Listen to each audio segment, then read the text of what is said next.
You've mentioned that you had to learn a few things, and of course, the voice for you is probably, I mean, for a lack of better words or description, even more important for you as you're living from it, right? You're making your living with it, and so you had to learn how to take care of it in a way that probably not everyone in their lives would need to necessarily. Who has inspired you, or who are you learning from?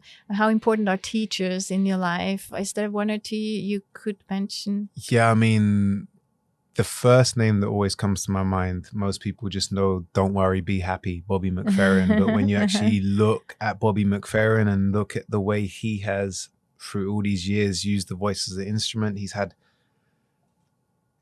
entire arenas of people singing as a choir, where people see Jacob Collier as someone who's doing this now, that he is clearly an inspiration. So this is someone who has been focused fully on his voice. And then I guess one of the biggest inspirations were the ENT doctors. When I was actually, I couldn't speak for a week. My voice was gone. And I was like this, and I was like, whoa, what's going to happen? And when they looked and they said, you got nodules, but you will notice it as a vocalist, whereas a lot of people who come in, they don't notice that they have this thing because they just speak like this, right? So they were saying your voice is still really high functioning, but it's like, so them learning to steam, learning to warm up, learning, and through that process, kind of seeing different, being a young kid, like 13-year-old, and getting immersed in the world of beatboxing and hearing people doing things like, I'm like, what?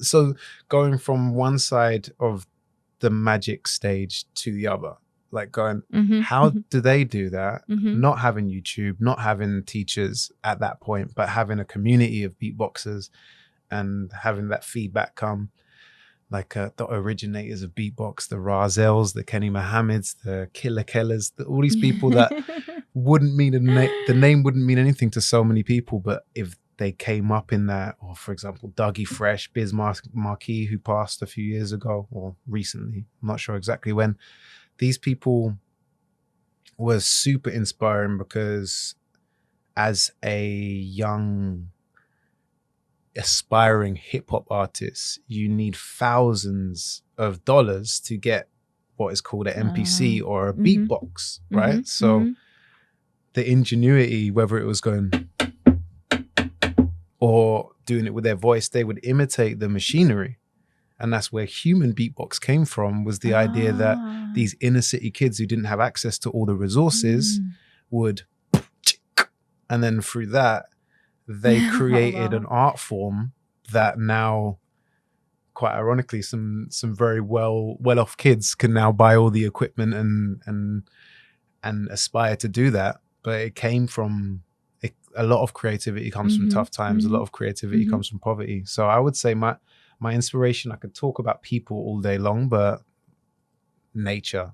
No birds are out there asking for permission to sing, or, oh, was that the right note? Or they don't, they just, they're just doing it. And that's what I aspire to for humanity. It's just like, what does it feel like to use your voice? What does it feel like if you're like really, really speaking fast and you're just like, how does that feel in your body? Are you breathing shallow? It relates to breath as well, because voice is the color that we put on breath. So are you breathing shallow? Are you breathing deeply?